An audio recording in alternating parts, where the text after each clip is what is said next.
Hi, everyone, and welcome back to the Soldiers of Cinema podcast, here for our big grand episode 30. Woohoo! 30 episodes down, which is Yay! kind of insane, considering that it feels like we just started this thing. I know. So we're going to kind of continue on our, Clark and I, as per usual, are going to kind of continue on our little exploration outside of just Herzog. And it's not going to be little, Cullen. It's going to be huge. Yes. That's right. We're going across the wasteland today. In the same way that Mad Max 2 opens on Academy frame and then expands into CinemaScope when we see the last of the V8 interceptors and their fake supercharger blower come into frame. We're going to expand our horizons, right? Yeah, and so as how'd you like as that you tie-in? could probably That was awesome. surmise from here, we're going to be doing Mad Max today. We're going to be doing the original trilogy of Mad Max, so excluding Fury Road, just because that's kind of a different beast. Yep. So we're doing the original 79, and then Road Warrior and Thunderdome. And Exciting. So I think this will be a lot of fun. I mean, it had been for me ages since I'd seen these. Actually, I'd never seen Thunderdome before. I'd seen parts of Thunderdome on television. Oh, this will be like fun. on reruns over the years. Yeah. But I've never just sat down and watched the entirety of Thunderdome. Whereas I remember, I think the first one I saw as a kid was Road Warrior, and then I saw Mad Max 1 a few years later. I didn't realize that Road Warrior was a sequel for a really long time. So yeah, let's talk about that real quick, because it's interesting. It's always fun, especially with films like this, and of course by today, especially since the release and the wild success of Fury Road. Yes, everybody knows Mad Max. Mad Max is. We're going to talk a little bit that he's. That character and especially certain aspects of the Thunderdome film have become part of pop culture. They are lots of video games part of the lexicon. It is, it just permeates our culture, but it wasn't. It's a genre in and of itself. It's a genre in and of itself. You can describe something as like Mad Max-ish, But it hasn't always been the case. No. And of course, we have you and I are a generation apart. We are about 20 years apart, and so I always love to kind of compare how we came into what our relationship is with these films that we're reviewing, or not really reviewing, but we're discussing. And this is especially interesting to me. There's so much analysis that's been done about these films, like I was kind of hinting at. So these films are, everybody knows these films. They're hugely popular. Anybody who's a fan of cinema has likely seen these films at least once, and certainly you're aware of them and kind of have a vague idea of their impact. So there's been so much analysis and so many words, ink spilled on these films. And so I don't think that you and I are going to be able to, to provide anything kind of new really in that realm, except, and this is what I love about this podcast, our own personal relationship with those films. Yeah. And that's what's so fun to me about cinema, is that really, half of that art form takes place in the mind of the audience. So I'm really interested to see how the difference between how you and I came to these films. So tell me a little bit about that. Like, again, you're 20 years younger than me. So how did these films find their way into your life, and what was your experience with them? I was, I think probably 8 at the time. My uncle showed me, Road Warrior. He used to I used to that just basically uncle. There's always that uncle. No, the uncle that shows. He used to basically just show me movies that were like probably way too old for me. I remember he showed me Doom as a kid, and nice. Of course this, and a whole bunch of other Apocalypse Now, I think was one of them. But so he put on. And he always had the biggest TV. This is back probably 2005, and he had this brand So would that be like a rear screen. project? Oh, he had a flat screen by then. Yeah, he was one of the first people I ever knew. It was when flat screens were first coming out, and they were probably $10,000. Yeah, and yeah, had, surround that's sound and all that. Nice. That's a great. So I remember him putting on Road Warrior, and it was and I mentioned this to you earlier, but there's a visceral memory that I have, and even though it's been so many years since I'd seen it, I still always remember this one visual of him right at the beginning of the movie when he pulls open the door of the tractor trailer and the body falls out on him. Right. And that terrified me as a kid. That was what I thought. That's kind of why as a kid I always thought of these movies as horror movies. They weren't post-apocalyptic. They were scary, zombie flicks or something. Yeah. Yeah, and so that was my first experience with it. I remember thinking it was insane, and that it was this very weird. I think I kind of watched It's such a that great weirdly enough scene. almost back to back with Blade Runner, and so I kind of almost have this weird connection between like I think as a kid I made up this almost like mythos in my head that I do too. Mad Max was the country of Blade Runner. Like they Yeah. existed in the same world, and that It's Blade like the Runner was in the rural. city, and then yeah, exactly. Yeah, it Mad would be Max was out like in the that. country. Well, it's I don't think you're alone in that. I have a similar connection. But okay, so you saw Road Warrior first, and it Hmm. sounds like it had a bit. Now, what did you think of it? Outside of being kind of, um, it was impactful. You were kind of like freaked out by the scene where it's in the first few minutes where Max is being chased. Yeah, and there's a little few He jump scares and stuff. and Yeah. he like flips the script, and he gets them. And right, he comes across a tanker truck, which ends up being pivotal to the story Hmm. later. Yeah. And so he opens the cab door, and out falls this seriously awesome looking grotesque Yeah. dummy with And like there's like a eyes scream sound bulging. effect as it does, like ah. Yeah. It And sounds there's like it's this alive. great, Yeah. oh god, there's some great sound effects in this. You're right, there's Yeah. that great Yeah. scream sound. I remember as a kid, like I watched it on VHS, and so there's no real good like pause functionality No, you're on gonna have to wait for VHS. the But tape to yeah, but stop. I And yeah. remember trying to like pause it like right on the frame, because that dummy is only in frame for like it's only on screen for like 6 frames, or it's very Yeah. very very short. And so I remember trying to pause it. Like, how did they do that? Was that like a guy in makeup, or was that a dummy? Like, what was that? And I remember just like being mesmerized. Okay, but what did you think of the whole film when you Oh, were so I young? mean, I remember it was one of those things again that I loved, Yeah. like very similar to what we were sort of talking about in the personal kind of stories episode that we did 2 episodes ago. Uh huh. It was like anything at that point that scared me or like made me go away from the movie but still think about it and still kind of be affected by it was always Yeah. something that I really liked. And so I would never say that I was even as a kid I wouldn't say that I was a fan of Mad Max because I didn't watch it that much. I think I only Hmm. saw it probably twice as a kid. Now you're talking But about no Road Warrior. Road Warrior, sorry, yeah, Now, Road Warrior. because you hadn't seen Mad Max yet. You No. saw Road Warrior first, and most And so people. I thought that it was just, yeah, I thought it was just the one. I didn't know that Okay. there was a third one. I didn't know that there was a first one. I thought that the Road Warrior was just because, of course, I'm not quite sure what the marketing was, but I know that it was initially marketed as Mad Max 2 and then changed to Well, Road Warrior, right? so I'll clarify a little bit. So in North America, the films were marketed slightly differently around the world, but in North America, it's my understanding that so the original Mad Max film, which was released in 1979, was actually a huge success in Australia. Matter of fact, it was the most successful independent film ever made until Blair Witch. And in the world, not just in Yeah. Australia, but it was extremely successful in Australia. So when it was sent over to the United States, a couple of things happened. It was the first film I'm talking about. I actually, it might have been because Road Warrior was made so quickly, just 2 years it was released after Mad Max. Yeah, it was 79 and 82, I can't right? remember exactly. Somebody's gonna be able to clarify for us in a comment or something. But maybe the Road Warrior was released in North America either maybe slightly before or about the same time, or there was something kind of timing situation there where the distributors in North America said, nobody's going to know who Mad Max was. People in North America hadn't seen Mad Max. There wasn't this theatrical distribution. Of course, I think they underestimated how popular Mad Max had been on VHS. VHS and home But release, so yeah. right, so they said, hey, look, no, it's not Mad Max 2. Let's call it something else. And so the Road Warrior was its original release title in North America. Right, to kind of, yeah. It was only later, once the films really had a wide audience, that I think they tacked back on, like Mad Max 2, the Yeah, Road because now Warrior. it's kind of Mad Max 2 : The Road Warrior. Exactly, Yeah, but I always knew it was just the Road Warrior. There Me was too. no Mad Max Yeah. anywhere. Yeah.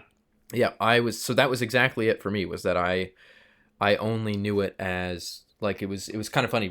This is a bit of a unrelated, but I remember my friend had the same experience with like he saw Star Wars 77 and didn't know that there were any sequels for the longest time. But it was the same thing for me. Was I saw the Road Warrior, Okay. and I thought that was it. Yeah. And then it was probably not until I was like maybe in grade 9. Okay. So arguably maybe like 8 to 10 years later Okay, that yeah, I good. that I watched Mad Max 1.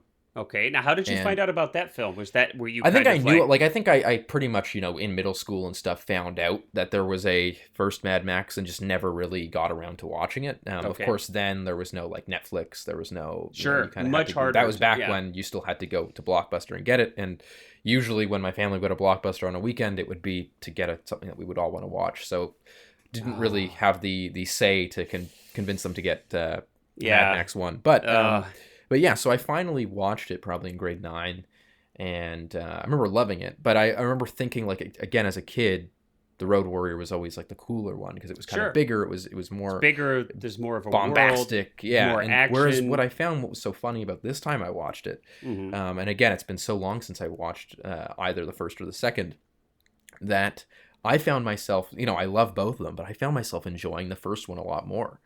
Like, Interesting. I found because I watched them right back to back all in one night. And so I watched the first one and I was like, man, this is awesome. I forgot how, intense Max's intro is, and how, Yeah. how grounded it still is. Like, I love that it's still got the idea, like they go into a Yeah, hospital especially at one point, and the whole like second act, I mean, yeah, there's a huge chunk of that film that is, where it's like all romantic and stuff, right? yeah, Yeah. it really like changes radically. So Okay. And so then I would you but I just found myself really loving that, and I don't know why, but I just much more than I had in the past. And then I well, we'll watched go into that. Yeah, um we'll go into that in detail in a yeah, bit. So, yeah. okay, so it was you see Road Warrior first as a young kid.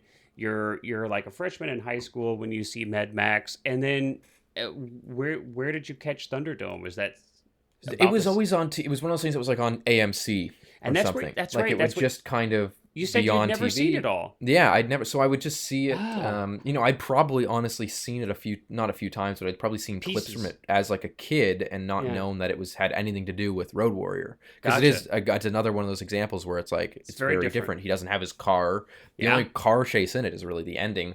it's a train He's chase. got long hair. He's got, even just it's much more. I would say what Thunderdome reminds me a lot of is like kind of like Willow almost, like Okay. that like 80s style of sort of sci-fi Well, especially the fantasy. second half, Yeah, where they get the to the kids and yeah, the and there's a forest. huge Yeah, tonal shift. And we're going to talk about that too a little bit as well. yeah. George had a different partner on that film.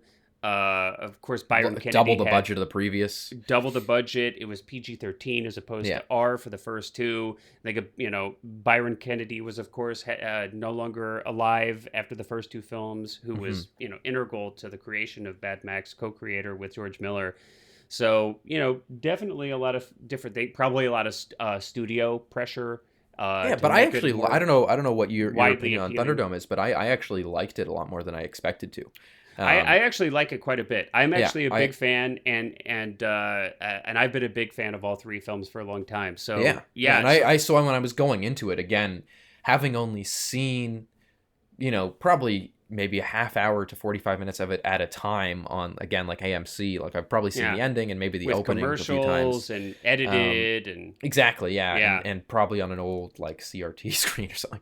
But I remember, and then you just get the kind of like pop culture lingo of like, oh yeah, the yeah, third one sucks, the third one's not the good one, the third one, is so different, blah blah blah. It doesn't have any right, car chase, and so you just kind of get into your head this idea that it's like, a oh, lesser I'm probably film. not going to like the third one. It's probably going to Yeah, be the one that just kind of falls flat. But no, I was like, this one's really, again, I think if you go into the third one expecting the Road Warrior, you're not going to get that, because and again, that's there's probably no, that's probably yeah, what happened. I mean, I even remember at the time, so because I was old enough to actually I saw that film in the theater. So yes, yeah. Thunderdome I actually saw in its original It North was America, 85, and it's right? yep, and it's you. I Yeah. was 9 years old, and I actually remember seeing that film in the theater. I liked it a lot, but yeah, for me, real quick, just to kind of pair or show, kind of contrast my experience with the films real Hmm. quick, and then yeah, we'll go into some of how the films were received and some other things. But I mean, for me, it was like, yeah, my father was kind of an early adopter of electronics. He actually worked for electronics companies, several different at some point, yeah, Hmm. consumer electronics. And so we always had like VCRs and, like Like the old much JVC earlier. We camcorders and had that. stuff. Yeah, my Yeah. dad actually worked for JVC when I was a Hmm. kid. So we got to have all that kind of stuff pretty early on. But, and my dad had, as part of this, like his job selling consumer electronics, I think he actually like went to the very, very early, before chains, mom and pop video stores to like sell them equipment,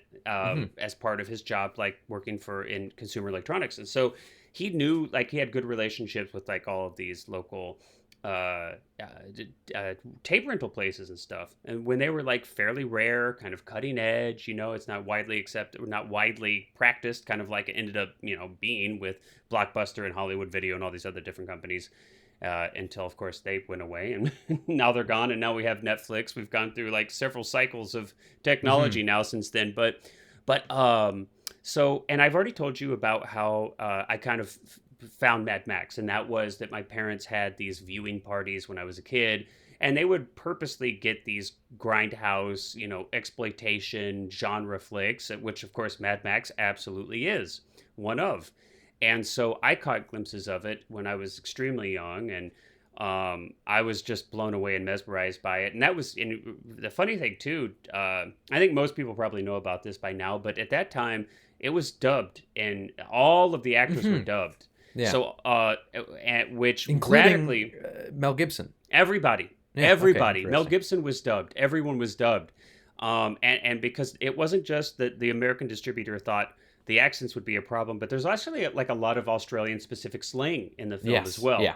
And so all of that personality was removed, but the visuals were still so powerful to my little mind. It's like you were saying, it's like when you're so impressionable, and when that these scenes can be so just vivid and impactful, and it leaves you thinking about them, for a long time after you've watched it. But yeah, so I was blown away by that. And so, and I, this is with my father's help. I mean, it was like, I'm sure he knew that the Road Warrior and Mad Max were kind of, were in the same universe, and that one, Road Warrior was a sequel. So he would just rent them for me. Hmm. And because I loved the, first one so much. So as a kid, I always preferred Road Warrior, Hmm. as a kid, because it's just so much more a visceral movie. It's, It's definitely like if you haven't seen them, I would say Road Warrior definitely shares the most with Fury Road. it's just a distilled, right. Yeah. It's Yeah. like it's just a very, very precise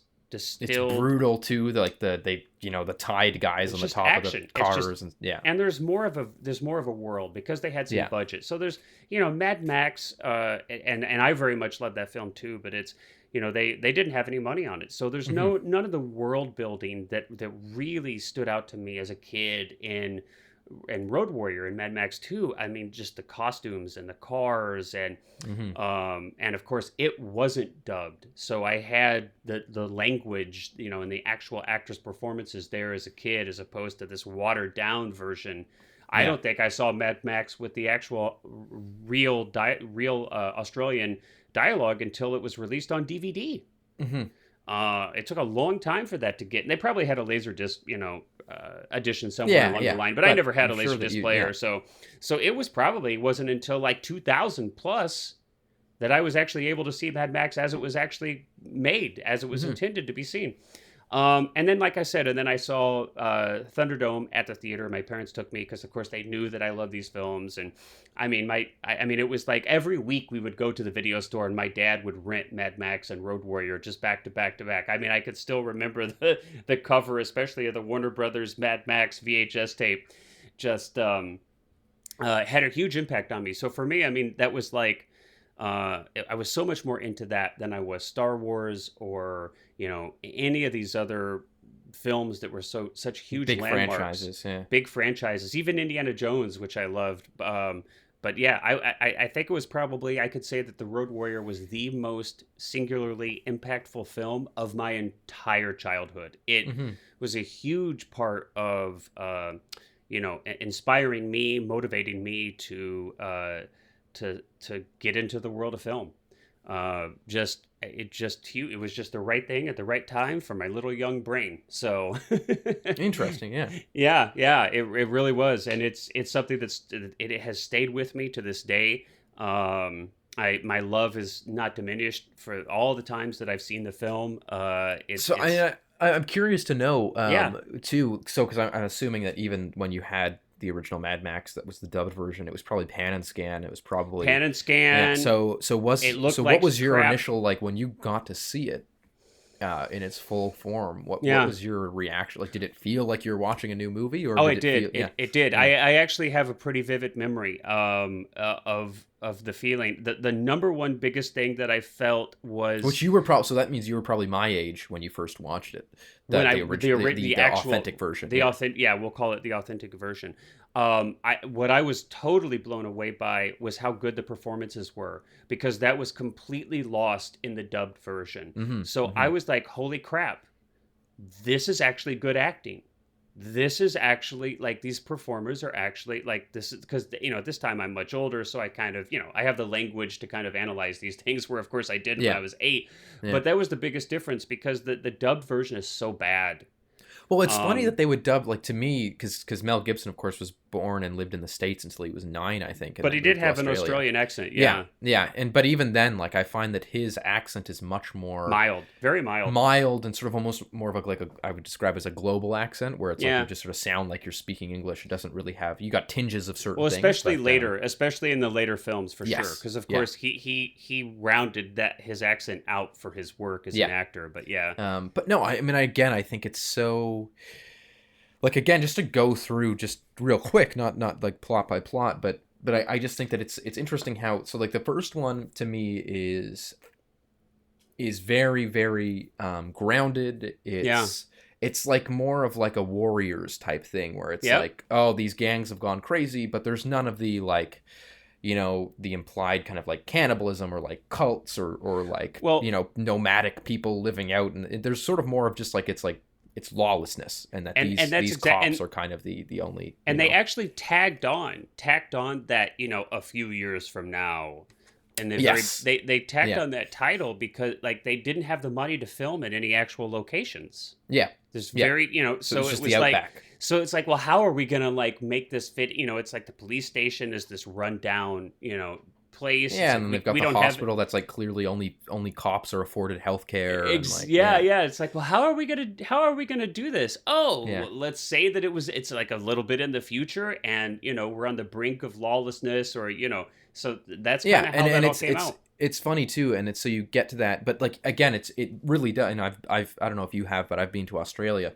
It just looks like the Not outback. yet. Like, it's not you don't get that desert, that nuclear wasteland that sort of comes up in the later ones. Hmm. It just sort of like is the decay of society and Yeah. that lawlessness and stuff. So it's much more grounded, much more, Yep. again, there still is like a law enforcement, because Right. Max is, of course, a police There's officer, still like a highway patrol kind of civilization. thing. There's Yeah, restaurants. yeah. There's They say like that auto it's like shops. outside of, like they kind of imply that like the big cities are still relatively civilized, and that it's Yeah. more the interior of Australia, like the outback, that's kind of gone nuts. Yeah. Which is a lot of fun. I mean, even that is just kind of a fun world built. Like, even though it's not as you say, like, built up in terms of lore as the later two, it is sort of a fun like midway between, like, oh, It this is worked kind great. of like a Well, it little, worked like, great. yeah, Yeah. it feels much closer to our reality. Like, it feels like, again, when they say, it feels like it could be like 7 years out from now, whereas the next two feel like it's like, Well, they talk thematically, about the old world in terms of like,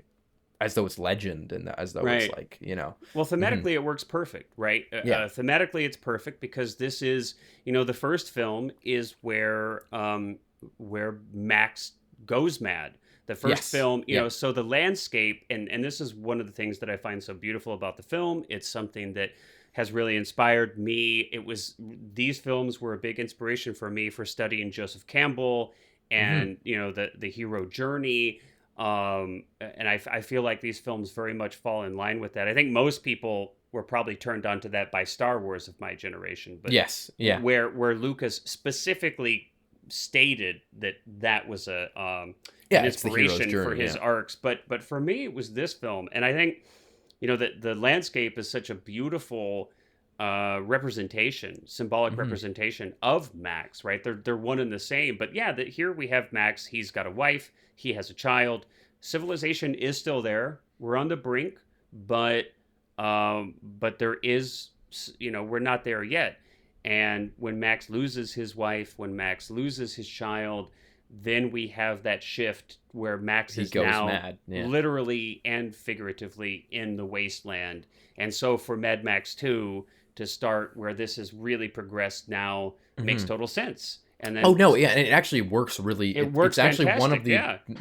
because it almost implies in the second one that it's like he's now going further into the outback and that he's like Absolutely. going further into In the the gang controlled wasteland. territory. And so then because we get the whole idea again that the people that are leaving, they're trying to get to like to the coast where there's this like whispers that civilization still exists and Right. Well, the um second one is like right. We have this really cool introduction with stock footage and actually yeah, even some footage from the first one. from the Yeah. first film where they actually flesh this out much more. Where the world ran out of oil, and of course this caused wars, fighting for because especially at that time, right? That was a real concern, and of course it still is. It's kind of Hmm. changed a little bit now, where we're worried more about global warming and And climate water change and stuff like that. Yeah. than we are necessarily about petroleum running out. Or But that nuclear was devastation and stuff. Yeah. right. But that was a big, that was a big fear, especially coming off of the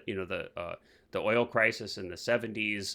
Hmm. So there was like very much, this real fear, and it's my understanding that that was kind of supposed to be a little bit more of Mad Max, but again, budgetary No constraints. budget. Yeah. I mean, we do actually have that scene where the gang steals gas from a tanker. Yes. It's Yeah. really You're wonderful planting stunts. those ideas for We're the later planting ones. these Yeah. ideas, yeah, and it just worked out great. This kind of these budgetary constraints, kind of, I think they really played into the strengths of that and Hmm. left this really open, this open canvas for exploration into the other films. Which is also because I what I find too is that the third like Thunderdome really reminds me of Army of Darkness, which is the third Evil Dead movie, like Ah, where it's much kind of more again comedy. it fits it much more like more again it's PG-13, so you Mm-hmm. like again one of the things that I always compare it or kind of like compare them with is that in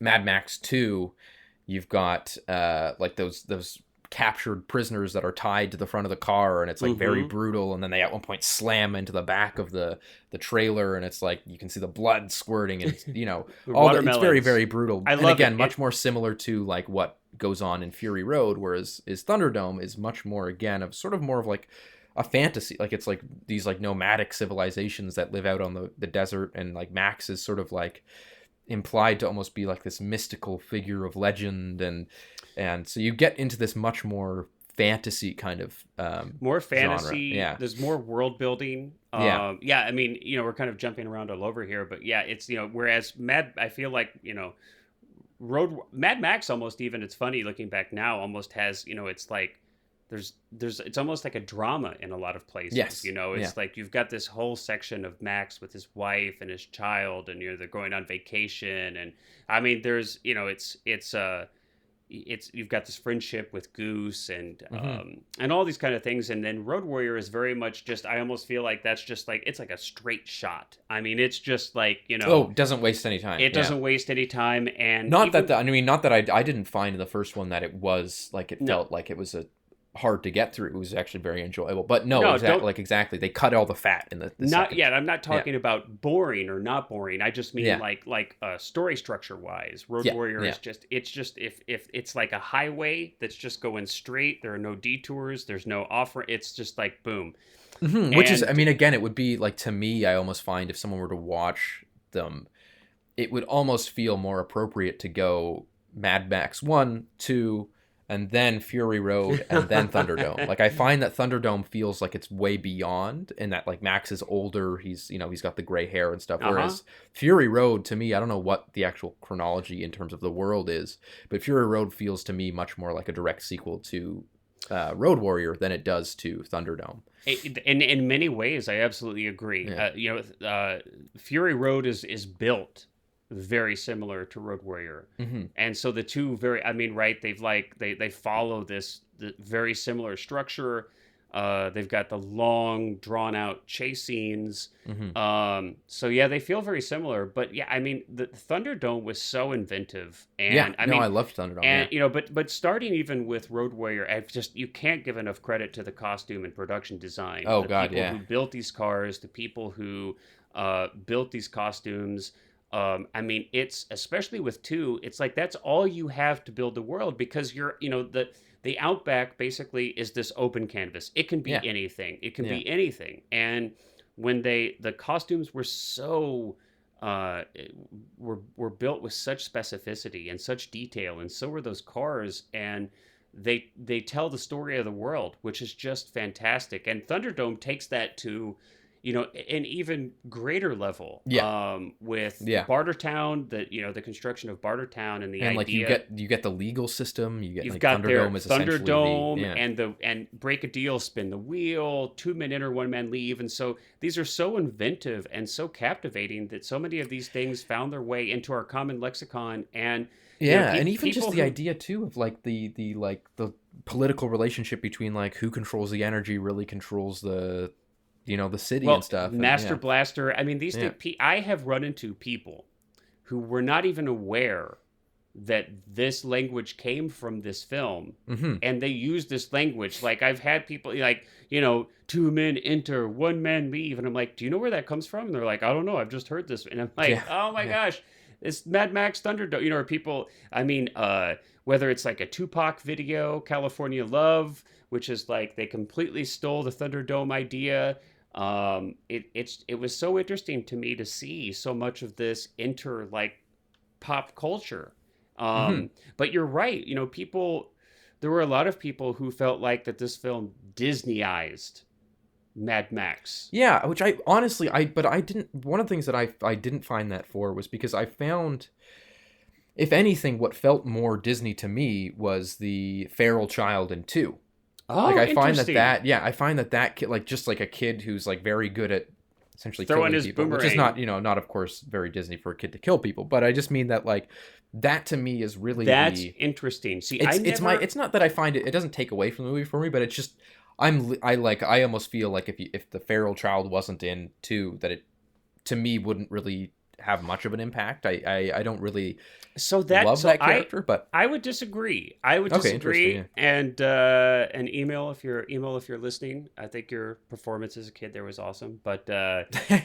but I disagree. I think that the feral kid is a really important part of that film, in that there's one place where Mad Max has a connection to humanity, and Mhm. that's it. And that's it.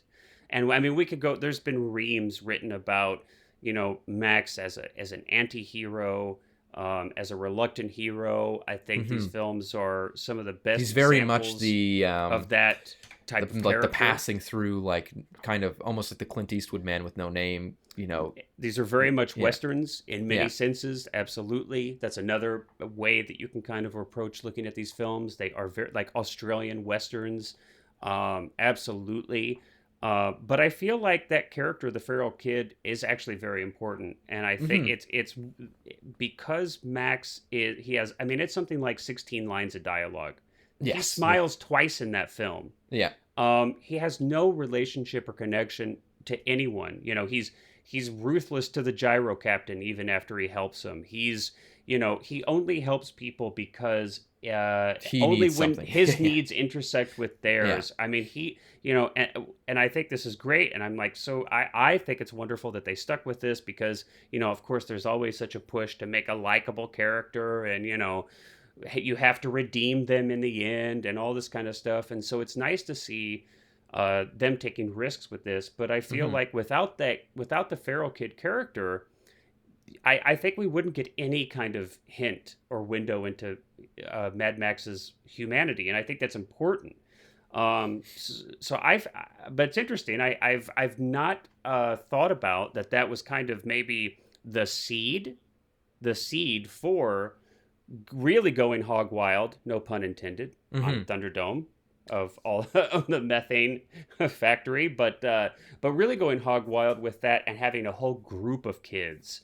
Mhm. I mean, I feel like it's almost like you could. I feel like the kids in Thunderdome are like the Ewoks of Return of the Jedi. It's like Yes. people Yeah. either like love them or you hate them. Yeah, But I didn't mind the actually it was what was weird was that and so yeah, I thought that the kids weren't a problem in 3 at all. yeah, I thought it was a really interesting kind of it's a huge shift Very, yeah, it's yeah, a yeah. big risk. It's a I mean, big again, risk. it becomes more like, I think that it's just, I can see the criticisms with the movie of people who are like, ah, it's not like very violent, it's not Hmm. got that intensity, Well, and this which it's is that fair, but humor. I didn't really, it didn't bother me. I don't think it was, yeah. And I think one of the big there's tonal. It's not just the violence because there's some Hmm. good violence in it. Although Yes, especially yeah, by today's day and age, standards, it's not gore. no, no. At all. But there's some great fight scenes. That Obviously Thunderdome fight is a lot of fun. the Thunderdome fight is very inventive. Master Yeah. Blaster, that whole idea is very inventive.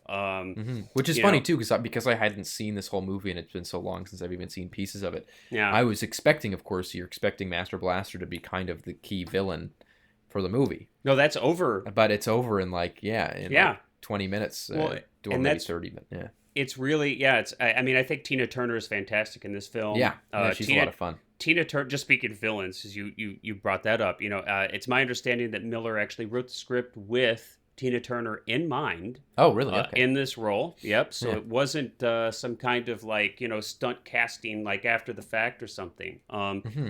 That, I've read that Miller said that he wanted a woman, a strong woman who had been through a lot in her life. And of course, if you're familiar at all with Tina Turner's life, you know that she has been through quite a lot and Yes. persevered and survived to be obviously very, very successul. And Hmm. so he knew this about her, and he was like, "This is, I mean, that's who this character is. That's who this is." So I thought that was fantastic casting. She really never did anything else. I don't think before Yeah, or she was in the since last Action Hero, as a like as a cameo. very It's just a small cameo. role. Yeah, but in terms of like actual roles, no. That's it. And so Yeah. and she was fantastic. I thought she was perfect. A great No, yeah, she foil. really worked. And again, it reminds me, like, that's where it really reminds me a lot of the kind of Willow, Yeah. I sort of haven't seen that in forever. like where it's like it's very, I remember really liking it. Not that we yeah. want to shift gears and go into Willow right now, but I But feel like no, yeah, it feels very like, again, her character feels much more like and what I liked about Thunderdome a lot was that it feels like, rather than, so like 1 and 2 very much, like 1 is very much the prelude to like total chaos. yeah, 2 is the total chaos, and 3 or the very much has the wasteland. feeling of like the remnants of society and civilization building back. Trying Like to you build get this that, yeah. idea of like, okay, so this is what the future Well, is and now. and that's the hero journey. Yeah. So, and that's what I'm saying is that you're in the community, you're at home, you're safe. Then you go out into the wasteland, and then you come back to the community, and you have changed, and you will change the community. So there's obviously that is like ridiculously summarized and distilled. But that's where you kind of get the structure. So I think it works really well as a trilogy. But yeah, I mean, I think tonally, I was just going to say there's so much a different approach to humor in this. Yes. And not that Yeah. there wasn't any humor in Road Warrior or Mad Max, there definitely are, and especially in Road Warrior, I mean, there's some some really dry goofy stuff. humor, Yeah. but it's goofy stuff. I mean, you've got, and I think that's I'm a little torn. I'm a little torn, and I know this was definitely an issue for a lot of people, but it's like everything from the frying pan, in that final chase scene where the witch doctor is like whacking people in the face, And then with the frying guy pan. keeps coming back to consciousness and then gets whacked in again. And then he's using it as a steering wheel, and a little bit of that felt over, and you've got the kids like in the Thinking that the methane factory, 747 like is- swinging back and forth, and it's like Yeah. it kind of reminds me of Goonies, a No, little bit. exactly. That's a good comparison too. Where Goonies or like, I mean, almost- it's Ewoks, Goonies, I Temple of don't know if you ever Doom. saw the Ewok Adventures, which were like the spin-off Never saw any of kids. that. So they were made for TV movies that I used to love as a kid, but they were called Star Wars Ewok Adventures. There were two of Okay. them. And it almost feels very much like that, where it's like, it's this slapsticky. it's like this, yeah, it's like when the kids start swinging, and or and like even there's no real risk. It's like, these kids aren't going to die. Yeah. Yeah. There's I think no only one of the kids really dies in the danger. sand, right? They do. They the actually sand trap, yeah. they actually right. And of course you've got in the 80s, right? It was like what everybody was terrified of, quicksand. Yes, It's yes, like clearly. everybody's dying. I mean, it wasn't, I guess, technically quicksand because it wasn't like in a swamp. It wasn't wet, but yeah, the sand like literally swallows up one of the kids and they can't Yeah. save him. So, but Which is also very similar to the scene in Lawrence of Arabia, which again, I was kind of remarking that it's the same composer of the soundtrack, and not only that, but it's very, again, like all those long scenes of someone like with no water trampling through the desert trying to get there. Very, very much feels like it's kind of an homage, if anything, to some of the Lawrence of Arabia scenes. It reminds me too of like Good and the Bad and the Ugly. I mean, it's a very commonly used symbol, right? And whether it's in T.S. Eliot's The Wasteland or it's in this book, I mean, this is. I always think of a landscape of Spaceballs. Spaceballs. You when, think of Spaceballs when they're in the desert, and then it's like of course it dissolves to the sun in the sky, and you hear John Candy go, "Nice dissolve." Every time there's a dissolve in the desert, I always think of that. I haven't seen that in so long that I don't have a recollection of it. That's funny. I mean, well, it is, so let's talk about that real quick, because you'd mentioned the composer for the films. So the first two films have Brian May, which is not Queen guy, not Queen, but Brian May did the score for those first two films. And especially as a child, you don't like consciously notice these things. I mean, they have a huge impact on me, but you're not like analyzing them or consciously thinking of them. But I was kind of surprised at the symphonic, traditional feeling of it, traditional kind of symphonic nature of these scores, and especially with the first film, like really bombastic and big, and lots of horns and brass but I very much like them. And you mentioned dissolves, kind of that, especially in Road Warrior 2, with kind of these the swipes that they had. There's lots of like transitions. Transitions. I totally got like a little bit of a Star Wars vibe here and there. I thought the exact same thing with the score as well. I was like, it's big, like a Williams score. From that era. Which is so funny too, because I think, again, what I had mentioned before, we just like in our little conversation prior to this, was just kind of that going into this again, because it had been so long, that you almost expect, like, I obviously didn't expect it to be the Junkie XL score from Fury Road, right? But I sort of went into different. it expecting that it was going to be, just from memory, or just, I guess, from like, it's just what you assume because you've just associated that with Mad Max, is that it's going to be sort of like tribal or like weird instruments, but really no, it's very sparse. much a pretty traditional film score. Very. And even especially during the romance bits, it's like there's like the nice strings and it's lush. It feels, but again, it was one of those things that I was like really pleasantly surprised with the first one. I never didn't like it, but I always just remember being like, oh yeah, the first one's good, but the Road Warrior's where it's at. And then this time I was like, I really, really love this first one. Like, I thought it was like so great. And just again, that opening scene when it's like, it keeps cutting back to Max just sitting on the side of the road silently waiting for it. And just how interesting it is. I think it really is interesting to watch, Road Warrior, Thunderdome, Fury Road, and then kind of go back to the first one and go, oh yeah, like this started with Max just being a police officer. Yeah. Like it did. Well, not just a police officer though. Yes, the highway. Clearly the best. Yes. And you mentioned it. You mentioned it in passing, but I do. It's my opinion that in the first film, and it runs probably a good 10 minutes or so. I don't remember exactly, but it's a good chunk of time. That entire first scene, which is really perfectly done, all serves to introduce Max. And it is one of the best character introductions you're ever going to see on film. It's so good. Yeah. It's absolutely fantastic. And it really is an example, and I can't overstate this, a pet peeve of mine, but it is a great example of using film the way it's supposed to be used, which sounds like, really pretentious, but I mean, instead of having a writer tell us what a character is through exposition or dialogue, we're actually George Miller shows us who Mad Max is through his actions and through through visual storytelling. Hmm. And everybody out there, go back and watch this again if it's been a long time since you've seen it, because I mean, Even it the is. gang member starts crying and stuff. And it's like Oh, clearly they know who. it's so fantastic. But I love how the inciting incident again. Like people always kind of praise the simplicity of Road Warrior in Hmm. the storytelling.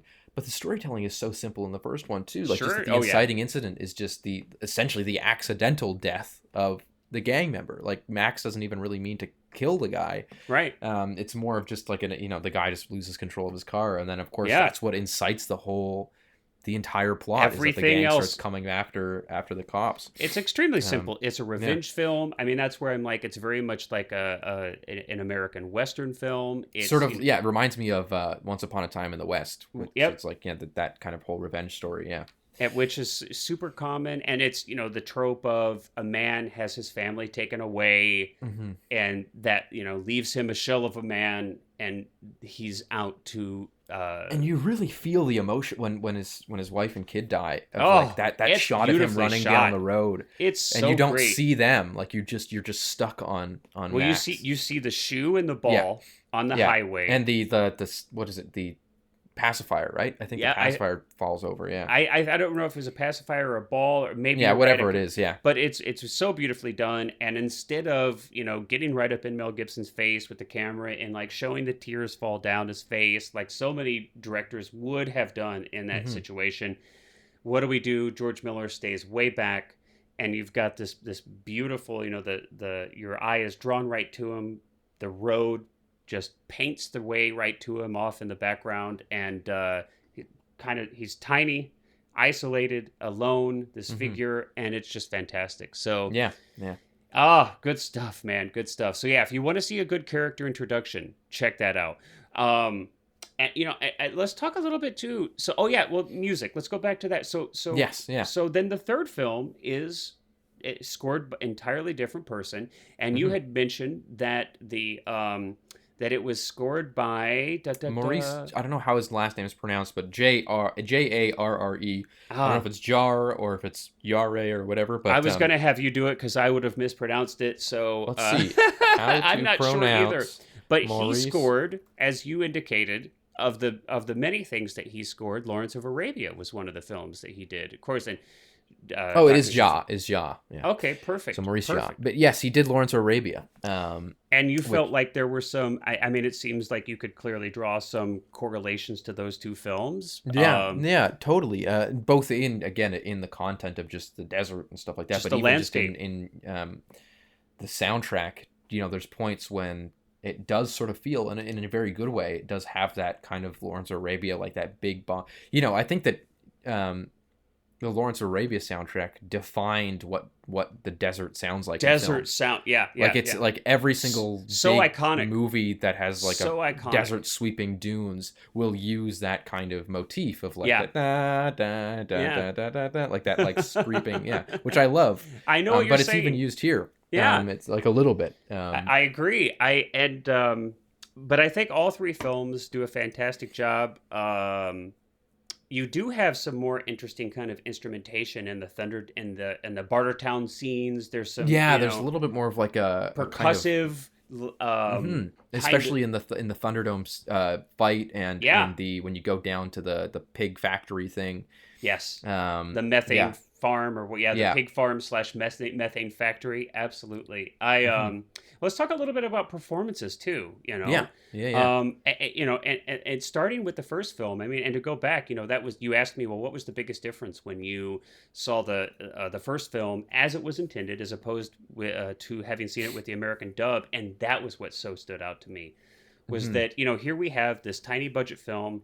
It's a genre film. It's a B film. It's an Australian exploitation film. It has no right to be good.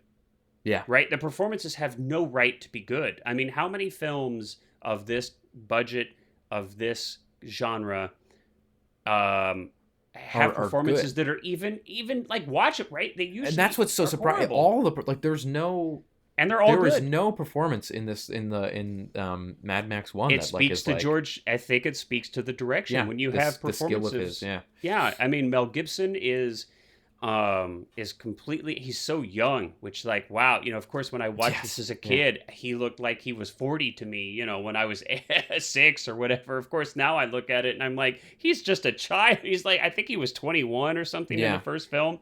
I mean, he's so young. But and Hugh Keays-Byrne just, I think, steals the show in Hmm. every scene he's in. He's fantastic. But a lot of these actors, I think every character in the film, or every actor in the film, builds an interesting, believable character Yeah. that I Yeah. enjoy seeing on screen. And whether it's Goose, I think that was Steve Bisley, Hmm. Johnny the Boy. I mean, you've just got it's so much interesting character, and I almost wonder, it's like, and maybe part of that is that when you're an American and you're young, culturally, these people seem a little more alien, and that works for the Yeah. film. Yeah. Yeah. But it's just, there's so much personality and character, and sometimes I'm scared that, are we gonna like cast that out of our films where everybody has to be Cool. Yeah. Yeah. cool and beautiful and No, and that's why I love like things like this. I love just yeah, just I like it when movies like kind of embrace the weirder, sort of more character actory sides I of their love it. actors and kind of go far with it, you know? Yeah, Really bring it into the make it memorable. Like really go with it. all of the, I mean, they're visually interesting characters, the Yeah. performances are fantastic. Yeah, so I mean, I mean, especially like Hugh Keays-Byrne, again, it's like, that was the biggest thing. I didn't realize how wonderful his performance was until I got Yeah. to see it, Oh, where it's it so was good. actually him, where it's actually him performing instead of Yeah. some American dude in an ADR booth. No offense to whoever did that if you're listening out there, but I mean, Yeah. um but just extraordinary. And I mean, Mel Gibson's performance is, and understated but grounded. You talked about how this film is grounded. I feel like his Hmm. performance is very grounded. I feel like, I mean, look, he I mean, just he had a gives great. up, he leaves, right? Like that's what's I love about, just the idea that this character you really get the feeling of when he goes from just guy that's like I'm going to go live with my wife and kid Right. to Mad Max. Like Yeah. you feel that. And I think a lot of that is owed to even Without just without hyperbole, Gibson's. without Yeah. exaggerate, without melodrama, Yeah. which is the danger here. You can really get to that, but then, and Yeah. we go into Road Warrior, and again, it's these characters don't have much dialogue, and it's one of the things that has inspired me as a filmmaker. And don't misunderstand. I love the written word, and there are films and television shows, especially, that I've seen that are really dialogue heavy that I'm very fond of. But Yeah.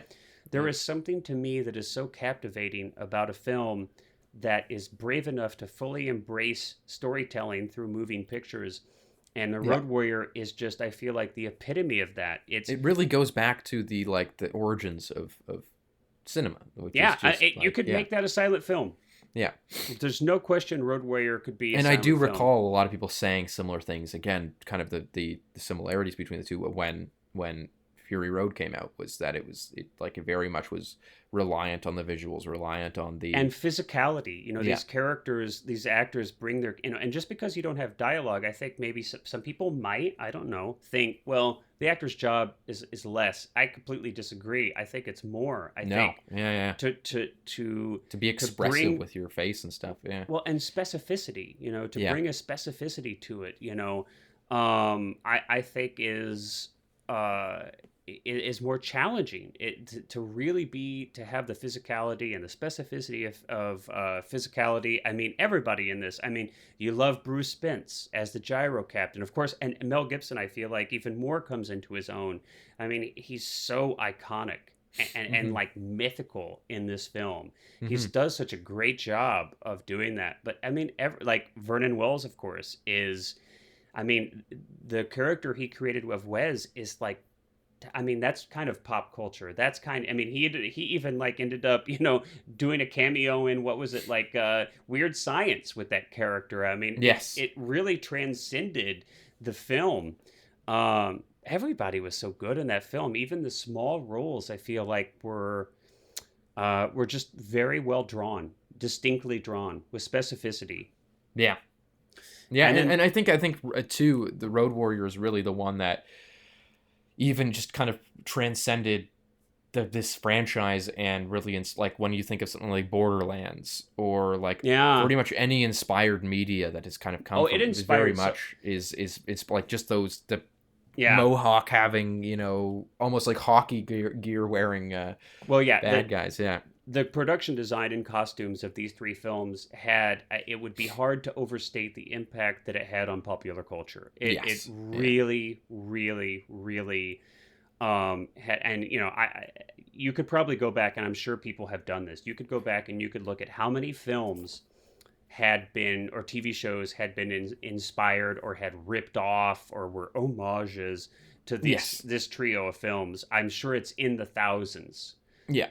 And Um, I actually had a question. So yeah, maybe this is just a clarification. yeah, Bruce Spence, is yeah. he playing the same character in 2 and 3? So you're asking a question that so many people have asked, and it's like everybody has this question, Yeah. and I can't speak definitively, but it's my understanding that, okay, so it's one of these like really wonderful kind of beautiful things about art and cinema that, you know, everything is kind of a symbol and kind of, you know what I mean? There's fluidity. It's kind of a dreamlike kind of logic. So I think the short answer is no, they're Hmm. not the same character, but I mean, they kind of are related. They're, it's like you bring into Thunderdome, like when you see Bruce Spence's face as the pilot in that, you bring with you your experience of him as the gyro captain and road warrior, right? And Yeah. you almost feel like there is some connection, but I think literally there isn't. They're not supposed to be the same character. But of course, when George Miller decides to cast the exact same actor in a very similar In a very, role, yeah, pilot. you Yeah. know that there's like people are going to think that that's connected. And so I think yes and no is the answer. I think that Mhm. on like a dreamlike film logic, kind of level, they're like Well, I related. almost feel like it's supposed, like, because Thunderdome to me takes place so far after Road, like it seems like it takes It place like seems way in to. the future, that it Yeah, almost seems to me like it's almost like Max, it's like we're in the head of Max correlating those two. And that Max seeing sure. this That's this new another great, guy as a yeah. pilot is almost like, and again, that's just my take on it. And then when I was watching last night, that was my assumption, was that it seemed, because at the beginning, like, you don't really know, because there's almost an implication that like Max, They it have a almost seems like their relationship. relationship has like broken down, and that Yeah. now the gyro captain is just kind of pissing Max off and stealing his stuff. And I love Whereas, that. And I yeah, love but you that. don't know exactly. And so I was Well, just curious to know from you if like, that my understanding is that it is literally not, mm-hmm, but clearly there is a strong connection. And I mean, how do we end Road Warrior? We end the Road Warrior to put our minds back there where Max has driven the tanker off the road. It's fallen over. Max realizes that it was filled with sand. Of yeah, course, did he know that before? We don't know. Maybe mm-hmm, he knew and he did it, and he knew he was a decoy. Maybe he didn't. yeah, But he kind of chuckles at that, and who pulls up alongside him? It's the gyro captain, and they mm-hmm, like share a smile. It's like the second, only two times that Mad Max smiles in that film. yeah, Well, now open on the new film, and what's the very first thing that happens? it's the gyro, well, not, That well, the he's not Jedediah, called. Yeah, yeah, he bombs Max off of his caravan and steals it. yeah, So there's definitely a strong connective tissue there, yeah, and but I love those kind of things. I think that's fun to. I mean, I'm a big fan of kind of playing with expectations yeah, and yeah, yeah, and kind of using casting as like a, leaving yeah, things open and vague. And I mean, you could really take this even further. I know that the Fury Road is outside the scope of this discussion in this podcast here, but there's a lot of that there too. yeah. Like, well, what's the time frame does this happen in? Like, it's these films can kind of be independent of each other. No, they're very much. I see them much more as like Or tableaus of, yes, like, they're like vignettes yes, they're very serial in that way, where it's like you don't really need to watch them in order. I mean, I would say, of course, the first one probably first, because that's the one that's the most. but by no means Yeah, mandatory at all. no, and apparently George Miller has said that they're different characters, but And that was my understanding that yeah, they're different characters. But I mean, yeah, come on, it's like when you cast the exact same person in in such almost a an similar identical role, and you yeah, end one movie and begin the next movie with them, with yeah, yeah. them. It's And it like could, and again, to me, it could also almost be playing up the idea of just like, people can't remember cities, they can't remember planes, they don't remember all that stuff. That it's It's almost like your subjective. It's a memories are so subjective. bad Yeah. that he just doesn't remember the gyro captain, And and I that's love like, playing yeah, with that. yeah, Yeah, I yeah, yeah. love playing with that. And Um, but but no, I think that what you were saying, that was a really good point too, of just this idea that it's like, yeah, they are sort of serials of just this world. Like they're just like, you're coming into this world for, because every single, 2 and 3 especially end very similarly, which is like people yeah. talking about like, and that's the last time we ever saw him. Like, Yeah. who knows Well, where he went, kind of thing. it's like, and another way to one of the ways that I look at it, I feel like, to me, is that, so, Mad Matt, these are stories that for the most part are being told by somebody else. If you look Hmm. at the structure of 2 and 3, these are there are stories that it's like this person had an experience with, and Mad Max came into their life, and they are telling you the story, right? Especially two is very, it's like, Mad Max drove the trucker, the tanker, and we were able to get away in the bus with all the gasoline, and I went on to be the leader of the northern tribe. That's the Hmm. feral kid, by the Yeah. way. Yeah. But I kind of get a sense that, like, that's Max is a myth. Max is a myth, is like a mythical character, and Hmm. these are. And you know what happens to myths. We know what happens to stories. It's like, that'd be like people telling stories about, like, who would be a mythical character, like in the American West, let's say Buffalo Bill. I mean, there's Hmm. like a million stories of this person, and how much of that is true and how much of that is Exactly. Yeah. fiction. And they're just these, they're stories that take place, kind of revolve around this character, revolve around this wasteland universe. And it's not a literal thing. So I think it's like much more fun to kind of have it that way, in my Hmm. opinion. So it'll be Hmm. interesting to see what happens with the next upcoming Mad Max films. I'm a little bit scared. I'm also extremely psyched and extremely Yeah. excited Especially that we're considering gonna. that Miller is in charge of them. Well, So that's, yeah. I'd be terrified, frankly, if he weren't. yeah. But the fact Yeah. that George Miller is directing, and there's 2 films, right? We had kind of looked Yeah, this there's up briefly. Furiosa, which is in pre-production right now, and then there's The Wasteland, which is, and so as far as I believe, Furiosa is a prequel that's just going to be centered around Charlize Theron's character, not Which Mad will no Max. longer be played by Charlize Theron, Yeah, but younger yes, actors, yeah. yeah, And then The Wasteland is like the next Max tale, like yeah, with him in there. right. Yeah. So I'm excited. I'm a little bit scared because you always, it's I consider all 4 of these films in this series to be great films, personally. And of Hmm. course, we've already discussed how they have personal, emotional, like, I'm very connected to these films. They're a huge part of my love for cinema and my desire to be a filmmaker. Hmm. So hopefully we'll continue with the same quality, and I'll be excited to see what Mr. Miller does with these next films. But Yeah. I mean, so I'm curious. As we kind of wrap up here, uh, how would you kind of rank the trilogy for just yourself? Obviously, very subjective. We're not Hmm. trying to make a statement that this is some kind of objective, but just, if you kind of like had to, how would you rank them on just your personal Yeah, liking in of terms them? of what I enjoyed the most, I would say 1, 2, 3. One Okay. and two very, very close. Three a little bit below, just because it does lose, like, you don't have the car chases. You don't have as much of the Yeah. like. It's a PG-13, so it's a little bit Yeah. tame. But I enjoyed, as I said, three a lot more than I expected to. Was there But no, I anything would say else that that's in terms of this one, which is surprising because I was really expecting two to be my favorite, one and then three. But no, I something about one this time just like really got me on board, and I was like loving it the whole time. That's So awesome. yeah. So real quick too, I just want to revisit. So since you had not seen 3 in its entirety, what was kind of the something that stood out that you were maybe surprised about, or that really caught your I attention? think how far in the future it's set. Okay. I think that was the one. Again, it's never really specified in the movie, like what the date or like Mm-hmm. how far it's been since the second. Mm-hmm. But no, I think I wasn't like I was really expecting again I honestly expected Thunderdome to be like a gladiatorial combat with cars, like that it was going to be some Ah, like almost like a rally car thing, because of very course interesting. the Like movies do have Destruction relation. Derby or Yeah, something. yeah, exactly. So that's kind of what I expected going into it, because I don't think I'd ever seen the Thunderdome scene before. Yeah. So I was really expecting that, and I loved it though. I loved the Thunderdome scene. It was a lot of fun. Like it's actually a very So fun and inventive. really Yeah. inventive fight scene. Yeah, but no, I think that was really what shocked me, was how, again, also how much it felt like fantasy more so than just straight like post-apocalypse sort of like the other two. Yeah. That there was a lot more of this fantastical, like Captain legendary Walker and mythos yeah. and stuff like that, Yeah. which is interesting because I mean that it does kind of highlight the like evolution of like human thought, of that you get to this back to this primitive kind of cave drawings type of society. Yeah.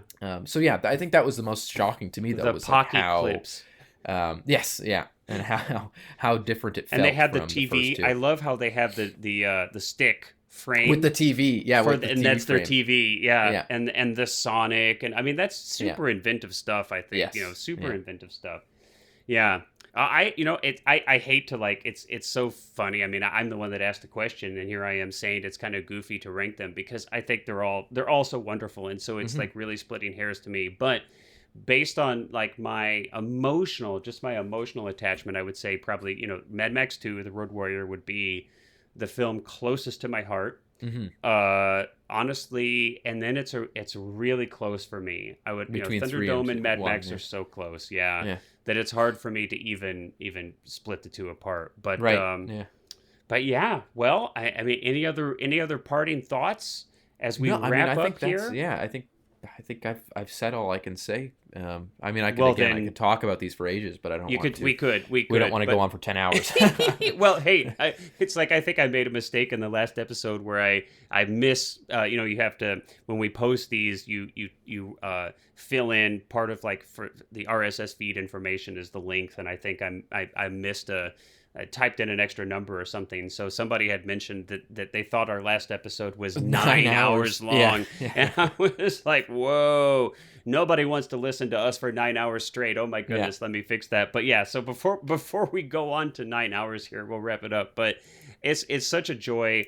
I mean, these films have been such an important part of my life, my film education, my inspiration. So it's such a blast to Hmm. And to talk about them. And I do want to, there's one tiny thing that I want to add, just one tiny thing, because that's, we started off where we were Herzog focused. It was, Werner Herzog 24/7 for us in this podcast. This is really the second episode where we have expanded past that. But I want to make a small, something that really stood out to me. We've talked about this many times in Herzog's films, and the importance that it is for him is this landscape of the soul, right? And I hmm. think that these films here, these Mad Max films, are just so at home with that. I mean, the landscape here is such a vital part of the storytelling.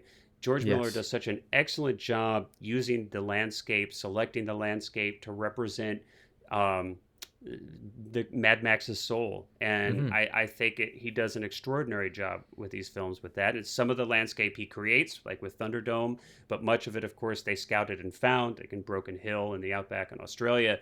So which someday I hope to visit.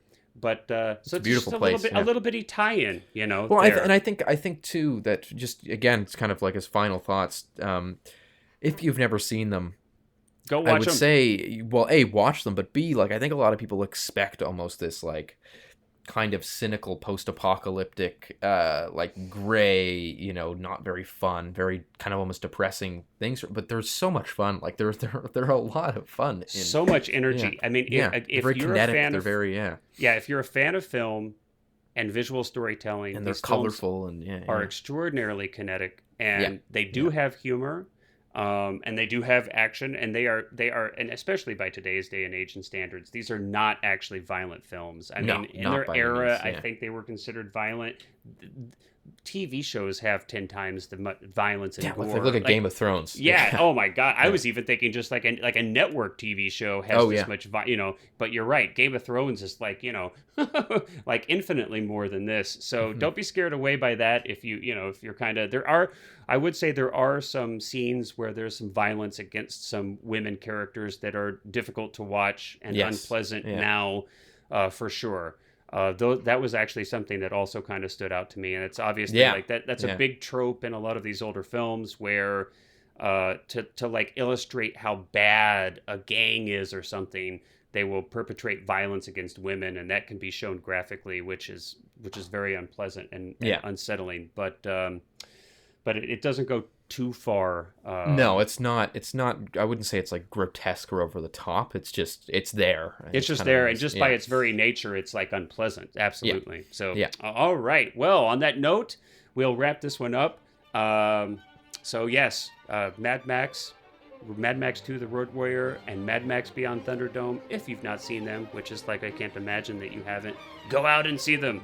Uh, Yes. so until next time, we really appreciate you listening. We hope you enjoyed it. As always, Cullen, thank you so much for your enjoyable conversation and insight. These are always a blast for me to do. Mm-hmm. And Yeah. we'll see everybody next time. Yes. Bye bye.